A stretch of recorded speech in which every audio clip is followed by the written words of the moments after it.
Assalamualaikum warahmatullahi wabarakatuh. Halo Sobat Literasi, kembali lagi bersama kita dalam podcast nih disiarkan dari Wiki Batu ya teman-teman. Bersama saya Adeva dan juga rekan saya Aita. Seperti biasa kita hadir dalam podcast kali ini ngobrol santai nih terkait sastrawan. Sepertinya teman-teman di sini sudah jadi kritikus banget nih ya. Halo Kak Deva. Nah, sebelum kita lanjut ke pembahasan di podcast kali ini, kita ingat-ingat dulu yuk. Di podcast sebelumnya kita membahas tentang apa? Sepertinya kita membahas tentang teori tentang kritik sastra. Bagaimana Kak Deva? Betul bukan? Kalau di podcast kemarin kita membahas tentang teori kritik sastra? Ya, betul sekali Kak Ika. Di podcast kali ini nih, kita akan mencoba untuk melakukan analisis atau mengkaji terhadap salah satu karya sastra. Karya sastra apa sih Kak yang akan kita bahas pada podcast kali ini? Pokoknya dari seorang pengarang yang lebih terkenal banget deh Kak, sudah menghasilkan ratusan karya dan mendapat julukan si burung merak.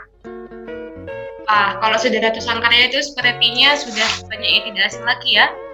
Bikin penasaran aja deh Kak Deva ini. Sebelum membahas kritik sastra, siapa sih Kak narasumber kita pada sore hari ini? Jadi sepertinya jangan diberitahu dulu ya Kak, supaya penonton penasaran nih. Jangan di spoiler dulu ya. Sebelum membahas kritik sastra apa dan karangan siapa sih yang akan dibahas dalam podcast kali ini, gak lupa di podcast kali ini kita juga menghadirkan 3 narasumber sastra yang keren-keren banget nih Kak. Wah, siapa saja tuh? Gak usah lama-lama lagi, kita bisa berkenalan sama narasumber kita ya. Yang pertama ada Mas Agung Budi Santoso. Halo Mas Agung. Halo semuanya. Gimana kabarnya? Alhamdulillah sehat. Sehat, alhamdulillah. Yang selanjutnya ada Karismatul Faiza. Halo Karisma. Halo teman-teman. Sehat ya Karisma? Alhamdulillah sehat. Narasumber yang terakhir ada Kak Firinanda Koirunisa. Halo Kak Firinanda. Halo semuanya. Kak Firinanda gimana? Sehat? Sehat. Alhamdulillah. Baik Kak Deva, kita selanjutnya bisa ngapain nih? Oke, kalau begitu karena barusan sudah perkenalan nih, jadi teman-teman sudah kenal ya siapa saja narasumber kita pada podcast kali ini. Nah, sepertinya saya lihat-lihat nih ya Kak Iman. Mas Agung sepertinya bersemangat sekali di menyampaikan tentang podcast kali ini nih. Ya harus semangat. Iya, benar sekali.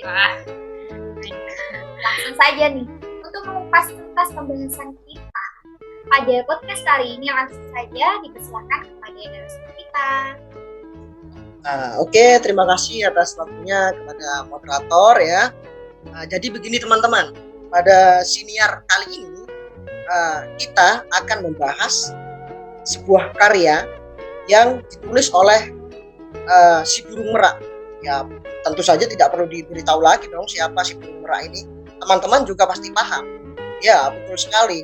Beliau adalah B.S. Rendra, seorang penyair kawakan ya asal Indonesia yang sudah melalang buana, dan saya rasa tidak perlu ditanyakan lagi prestasi beliau ini apa.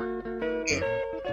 Pada kesempatan kali ini kita akan membahas salah satu karya beliau, tepatnya puisi berjudul Pesan Pencopet pada Pacarnya. Wah, dari judulnya saja sudah menarik ini.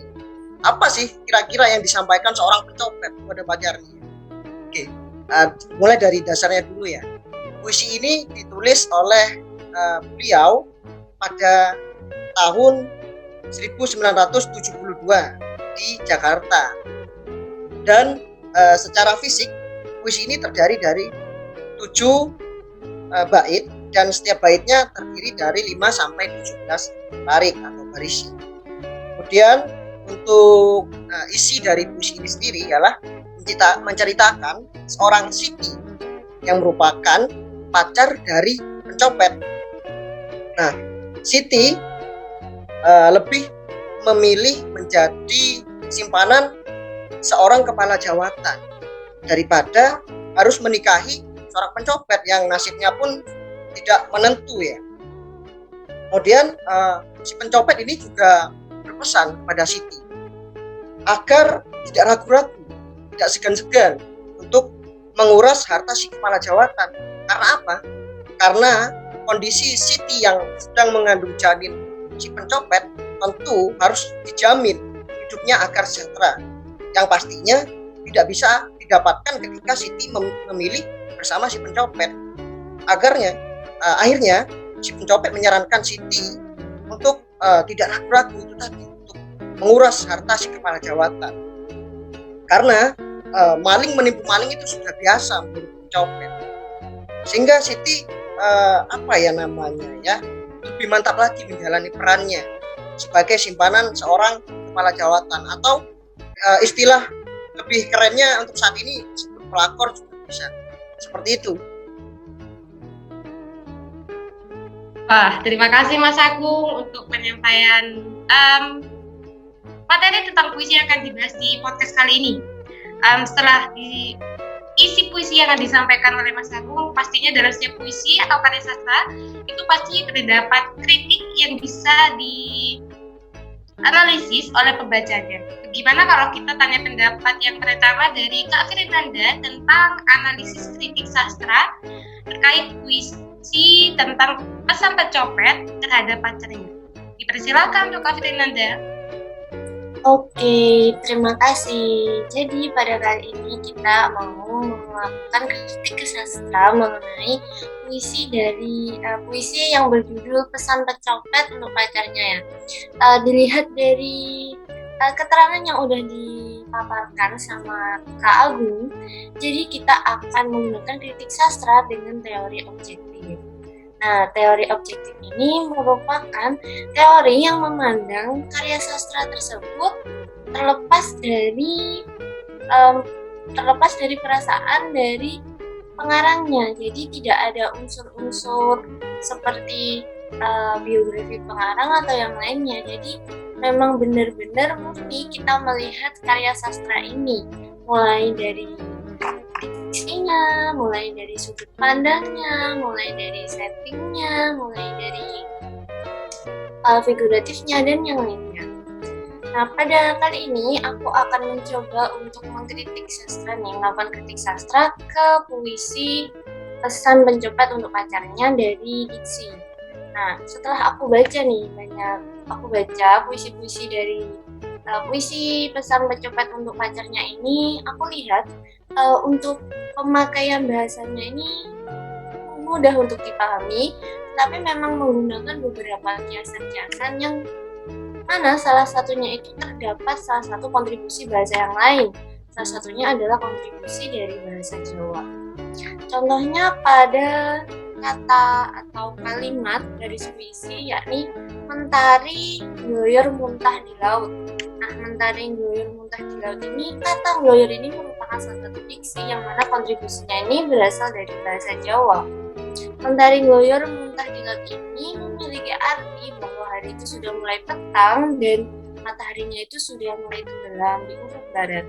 Dan terlihat matahari itu kalau ada di laut kan terlihat tenggelam seperti itu ya, mungkin seperti itu. Dari kata ngloyor yang merupakan suatu kontribusi dari bahasa Jawa ini menjadi suatu keunikan dalam puisi yang berjudul Pesan Pencopet untuk Pacarnya. Nah, selanjutnya adalah diksi yang menggunakan diksi pada baris mabuk napas orang Jakarta. Mabuk napas orang Jakarta ini merupakan suatu kiasan yang mana ketika sore hari atau petang itu mulai menjelang, hiruk pikuk lalu lintas yang ada di kota Jakarta itu semakin padat. Jadi kalimat mabuk napas orang Jakarta ini merupakan salah satu kata kiasan dan merupakan diksi konotatif. Oke, selanjutnya adalah saya menemukan kalimat lagi mengenai mentari lidahmu menjilati tubuhku.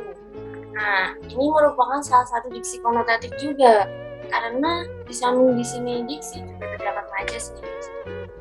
Mentari lidahmu jilati tubuhku, itu ditandai dengan adanya kata jilati. Kata jilati itu merupakan suatu kata yang mana itu dapat diserap oleh panca indera atau indera pengecap. Jadi diksi dalam kalimat ini juga dikatakan sebagai diksi konotatif. Selanjutnya adalah pada kalimat di masyarakat maling kepeminatan cuma gincu. Nah, kita memang nggak asing nih sama yang namanya gincu, karena mungkin setiap hari kita sudah akrab dengan benda itu. Nah, gincu di sini merupakan suatu diksi konotatif atau diksi kiasan, karena gincu ini menggambarkan suatu pencitraan dalam hidup seseorang yang hanya dilihat dari covernya aja, padahal ya hanya untuk pemanis atau penglihatan seperti itu. Selanjutnya adalah masyarakat maling kehormatan. Sudah yang tadi. Ini adalah badut yang tolol bakal main akrobat. Nah, di sini juga merupakan salah satu diksi konotatif nih, karena badut yang tolol ini juga mengindikasikan suami dari pacarnya si pencopet tadi, yang mana dipaksa yang sudah menjadi suaminya, yang mana akan melakukan akrobat atau melakukan apa yang mesti dilakukan seseorang yang sudah menikah seperti itu. Oke, selanjutnya aku akan menjelaskan mengenai sudut pandang.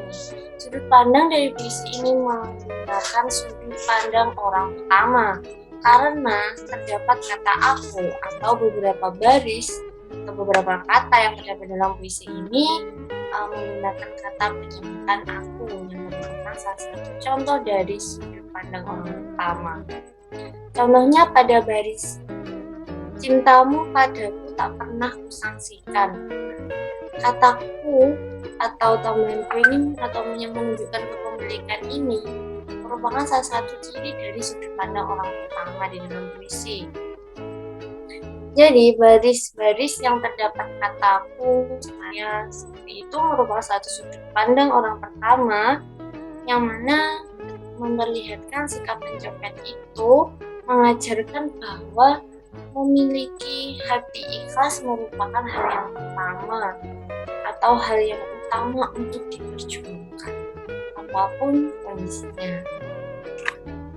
Oke, selanjutnya adalah mengenai setting dalam puisi.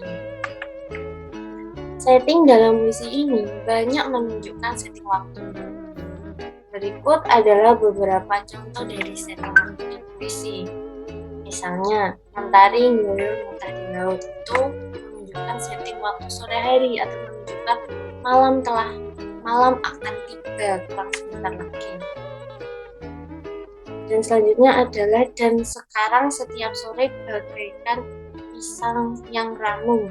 Nah, itu merupakan adalah salah satu setting waktu karena terdapat waktu yakni sore hari. Selanjutnya, selain setting waktu adalah didominasi oleh setting suasana. Nah, terdapat 3 setting suasana yang mendominasi puisi ini. Yang pertama adalah suasana haru, yang mana sosok pencopet ini merelakan kekasihnya untuk menikahi orang lain. Yang kedua adalah suasana yang romantis. Nah, suasana yang romantis ini timbul ketika seorang pencopet tersebut mengingat kenangan-kenangan bersama dengan kekasihnya. Nah, selanjutnya adalah setting suasana harapan. Nah, si pencopet ini berharap nanti pacarnya ini dapat mendidik anak yang dikandung oleh pacarnya itu menjadi seorang anak yang baik atau menunjukkan bagaimana cara mendidik seorang anak. Nah, Nah, dari analisis yang meliputi diksi, sudut pandang, dan juga setting tersebut dapat dikatakan bahwa puisi yang berjudul Pesan Pencopet untuk Pacarnya ini merupakan puisi yang mudah dipahami dan memiliki beraneka makna meskipun terkesan dari pencopet, tapi memiliki banyak sekali pelajaran. Nah, untuk selanjutnya adalah analisis dari tokoh nih yang akan disampaikan oleh rekan saya.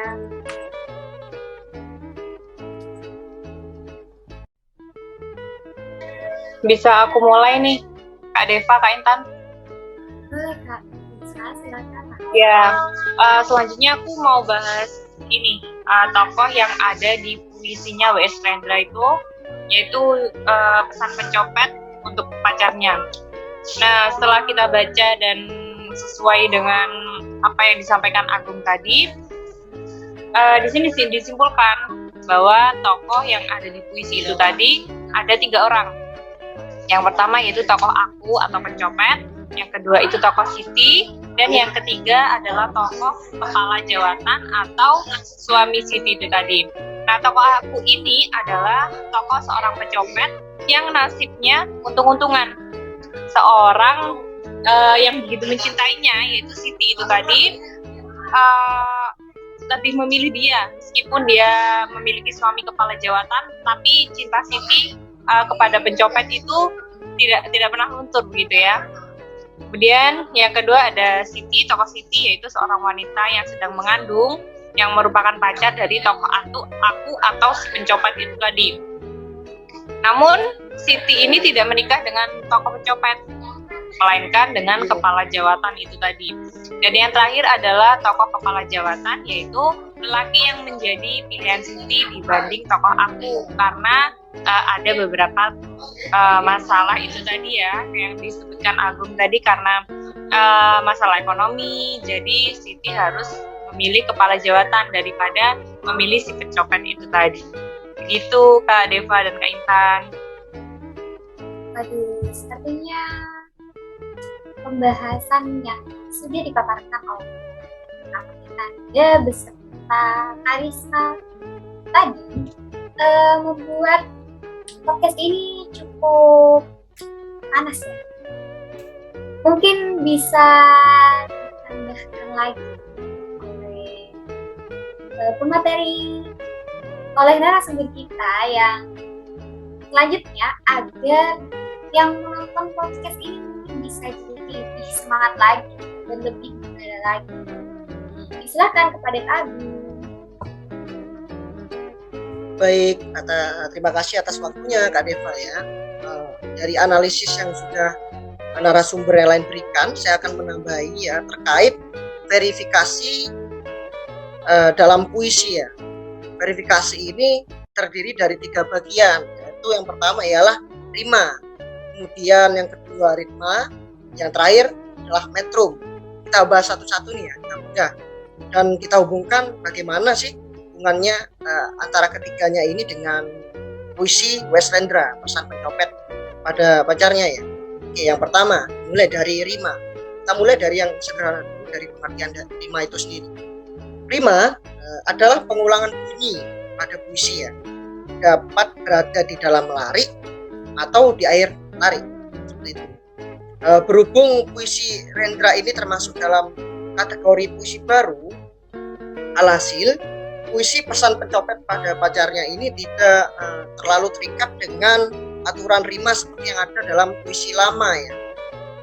Namun masih dapat ditemui beberapa penggunaan rima yang berpola AA seperti yang terdapat pada bait pertama puisi ini. Saya izin dulu nih Kak Deva untuk membacakan bait pertama dalam puisi ini ya. Oke, dalam puisi ini bait pertama berbunyi seperti ini. Siti, kini aku makin ngerti keadaanmu. Takkan lagi aku membujukmu untuk nikah padaku dan lari dari lelaki yang menyerang.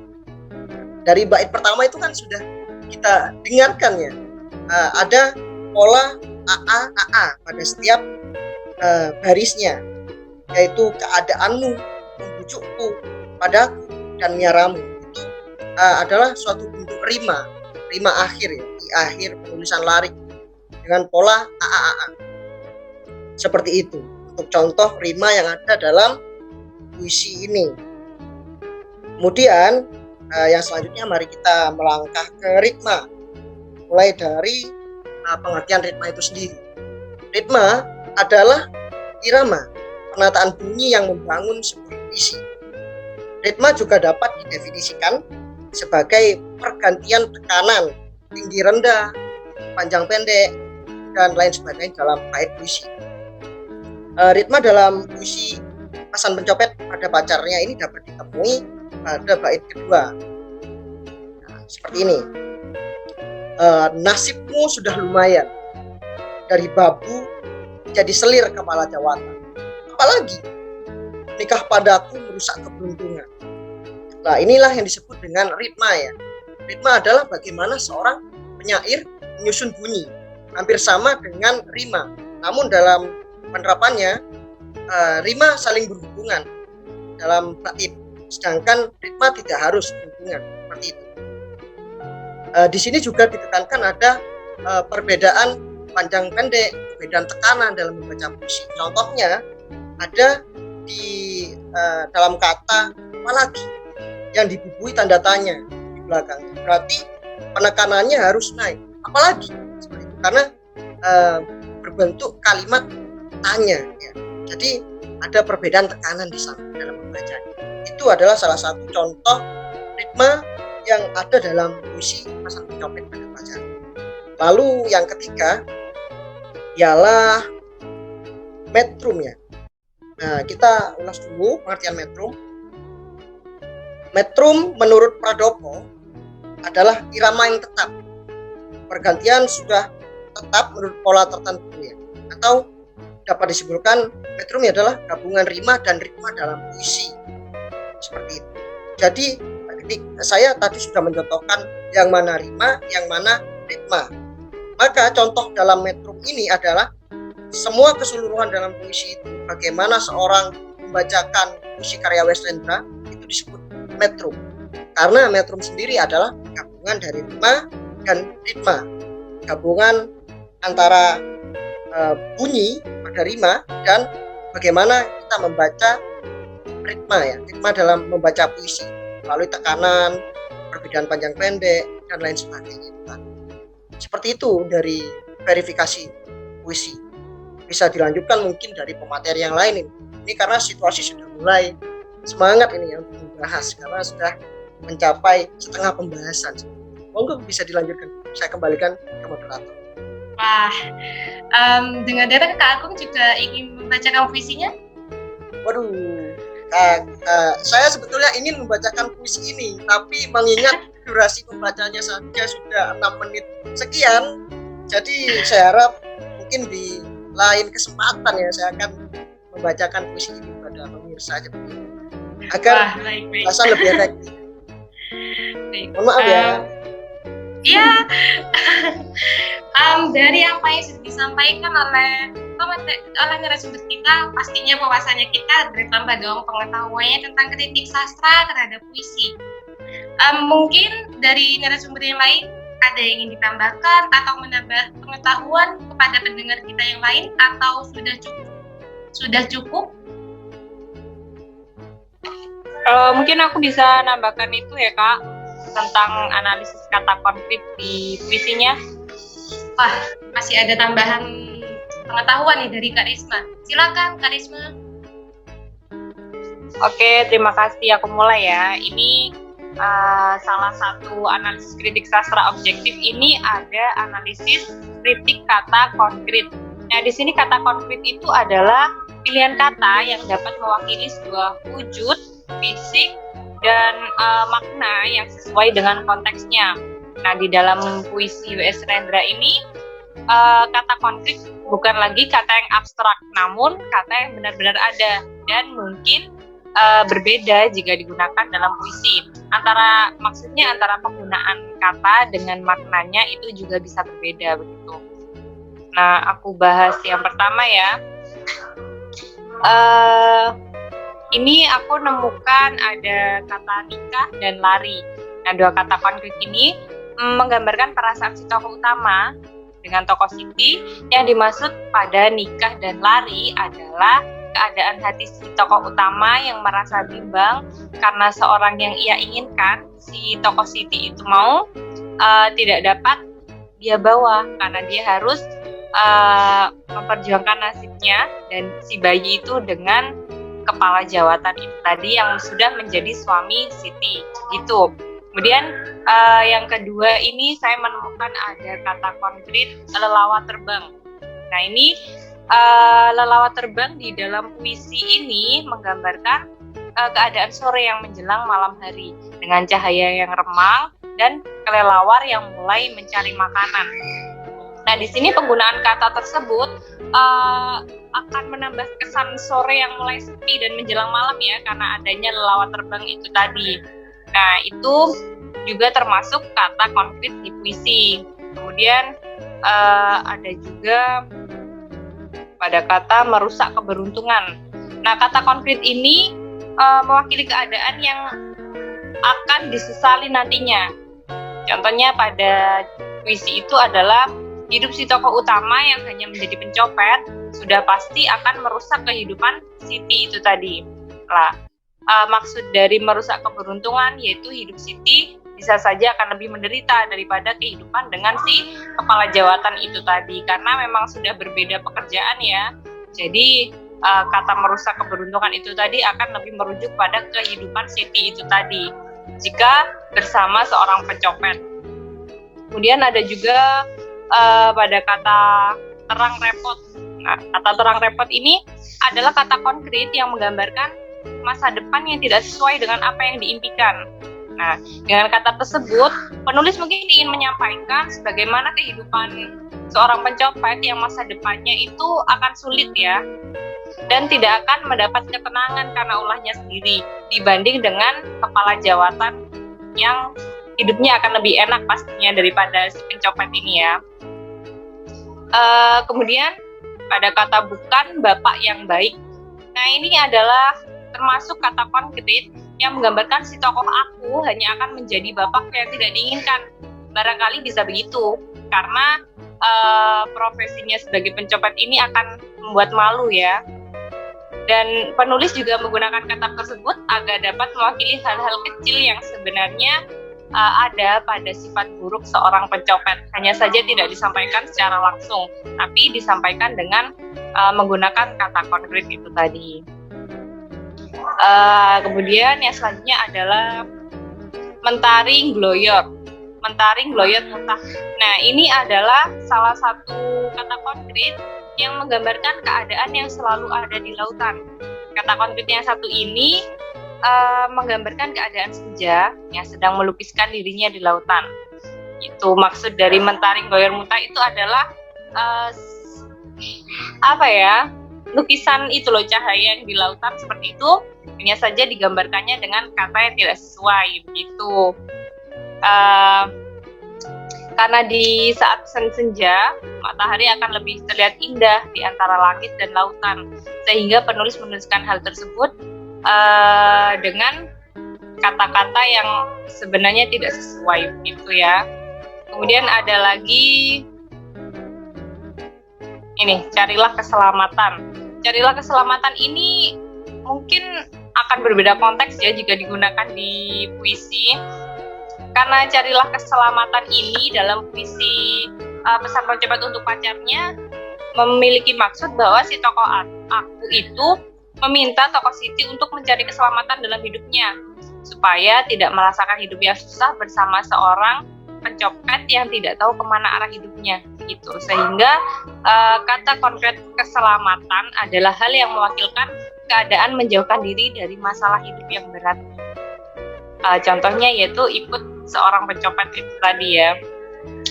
Kemudian yang selanjutnya ada kata maling, menipu maling. Pada kata konkret ini, maling dalam puisi memberikan gambaran yang sebenarnya adalah maling atau si tukang korupsi. Ini untuk kepala jawatan itu ya, adalah seorang korupsi, yaitu yang pekerjaannya adalah memakan, merampas uang orang lain yang tidak seharusnya dilakukan gitu. Jadi maling menipu maling adalah julukan yang digunakan untuk si kepala jawatan itu tadi. Kemudian ada kata gincu, adalah kata konkret yang di dalam puisi itu tadi menggambarkan bagaimana si topeng yang tidak berarti apa-apa gitu. Untuk si tokoh kepala jawatan, si penulis menggambarkan gincu itu hanya sebagai topeng yang menutupi kejahatannya gitu. Hanya menutupi sementara, meskipun gincu itu tadi bisa hilang dan tidak akan berarti apapun. Jadi gincu yang digunakan untuk menutupi kejahatannya itu tidak seberapa berarti begitu. Yang selanjutnya ada kelicinan. Nah, ini salah satu kata konkret ini mewakilkan keadaan yang licik, pandai menipu. Yang ini dilakukan oleh Siti kepada suaminya ya. Kata kelicinan ini diwakilkan untuk Siti yang harus pandai-pandai menipu suaminya begitu, karena memang harus ya. Siti kan memang ikut suaminya karena memperjuangkan nasibnya begitu. Jadi harus licik, harus pandai menipu suaminya untuk mendapatkan hidup yang lebih enak gitu. Dan ini yang terakhir, aku beri beberapa aja ya, karena ini sudah mewakilkan sebegitu banyaknya. Ini yang terakhir ada rakyat kecil. Rakyat kecil di puisi itu tadi memberi gambaran rakyat kelas bawah yang tidak memiliki uang, bahkan maka kehidupannya hanya seorangnya rakyat atau warga yang tidak dianggap dan diremehkan.